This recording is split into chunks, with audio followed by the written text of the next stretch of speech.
Hey guys, just want to let you know that our Kickstarter for our film FGC Rise of the Fighting Game Community is still on and we need your help. So please take the link at the bottom of the screen and share it with your friends and family. Now on to the video. Hey guys, welcome to this week's episode of Climbing the Ladder. Let's get started with our first match against Cammy.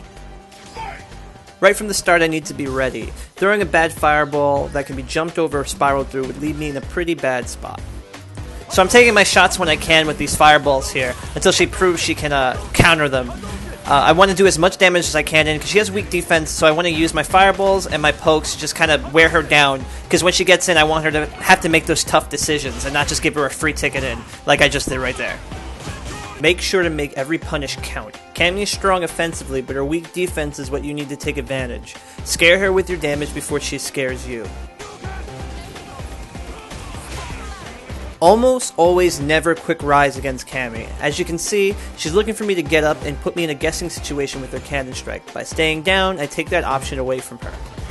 So I stay down, see what she does. She doesn't do anything, so that's a good sign. Maybe she doesn't have any kind of setup, she isn't ready for the delayed wake up.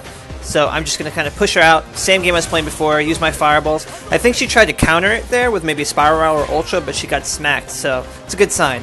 I'm in the corner here, I don't want to hit too many buttons.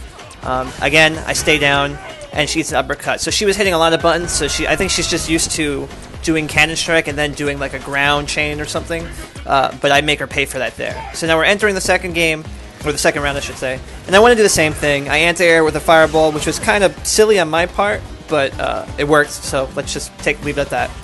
I meet her air-to-air. I'm not sure how good Cammy's air throw, but air-to-air attacks, you can use them, but you gotta keep in mind that she does have an air throw and she can punish you for it. So here we go. Again, I'm just trying to keep her out, using my pokes, doing anti-airs and hitting her on her landing frames. She misses a focus attack in. I could have gone for a bigger punish there. I should have actually to clinch the round. That might actually come back to bite me like it is right now. So I'm in the corner. No cannon strike. There's the EX finally. I think it's the first EX cannon strike of the game. So now she's finally getting smarter with the setups, kind of delaying her cannon strikes. And she's got me right where she wants me, in the corner with the stun. That's the Ultra, and I'm pretty sure that's going to be the round. Yep, looks like it. So, I lost my cool there. I didn't go for the max damage combos there. And I let her get on the inside for free. I played a little bit scared. Let's see if I can change that in the next round.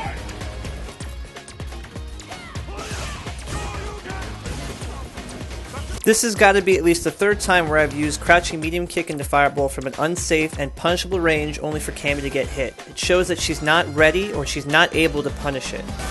So I'm going to take advantage of that and throw a couple more fireballs here. I want to keep her at a distance and take advantage of her weak defense and just have her play my game, because as you saw before, as soon as she gets in, she's going to go on autopilot, and that could spell pretty big trouble for me.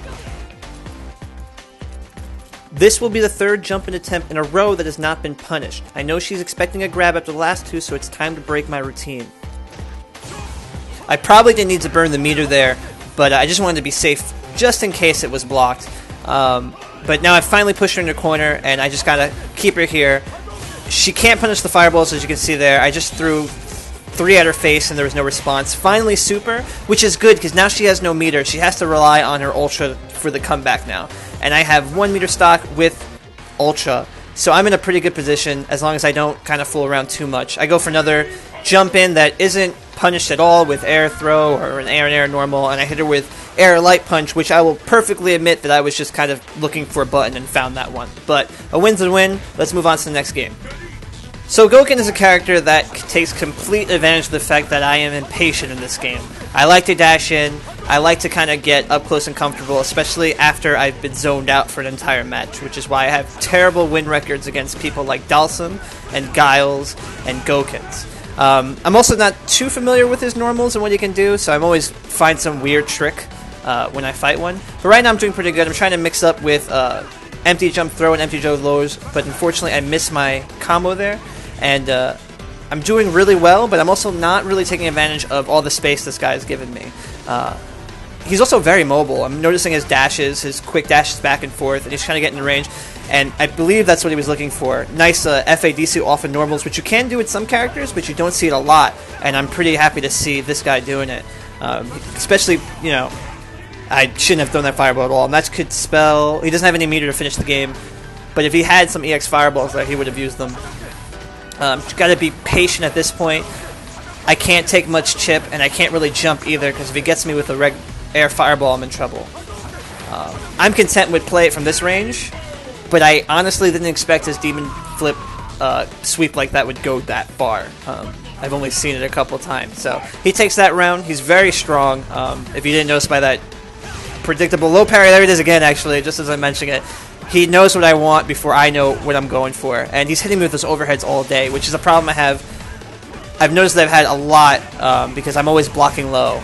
And people like Dudley always take advantage of that as well. So this guy's just beating me straight up. No ifs, ands, buts about it. This guy just beat me clean. Very solid Gouken player. Would love to play him again sometime down the road.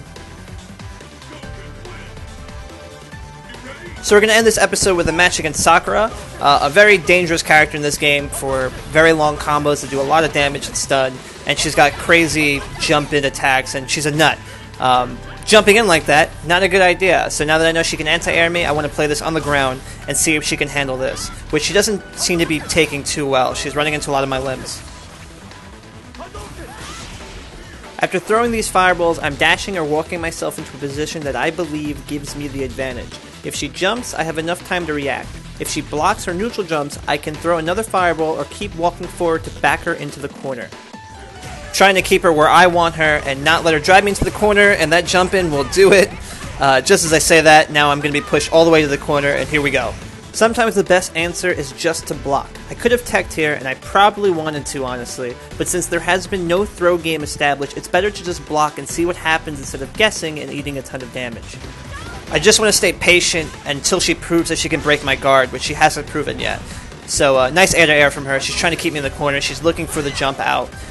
She wasn't ready for the focus attack, so she went for either she went for a focus, or I'm not sure if my solar plexus actually beat her standing roundhouse. I know it's slow, but I have to look at that again. Now she's we're just back to the neutral game, just throwing fireballs. I'm waiting for a jump in. I don't want to get caught up too much in the fireball game, because she does have that EX hop lunge attack, which can take advantage of me, even though you don't see it used very often nowadays. So I'm just kind of play this out. She's looking like she's having trouble getting in, and unfortunately I kind of gave myself to her right there, but I was able to get out of there with a throw. That was kind of bad, but I was able to squeak it out in my favor. So let's go into the next round here and see what happens. A walk-up throw like this is incredibly risky, especially against Sakura with her crouching medium kick and 2 bars loaded, but there's no response at all, which may come in handy later. It shows that she's really scared to hit buttons. So I get the knockdown, and let's see what I can make out of this. I go for a jump. She finally hits buttons as I walked in. I guess she was kind of scared of that throw. Was able to nail the dash with solar plexus, and she finally does. I think that's the first EX uppercut. I had to be careful when hitting buttons against her because she has that reversal at the ready. And now I'm back in the corner again, which is like Sakura's favorite position ever. That came out wrong.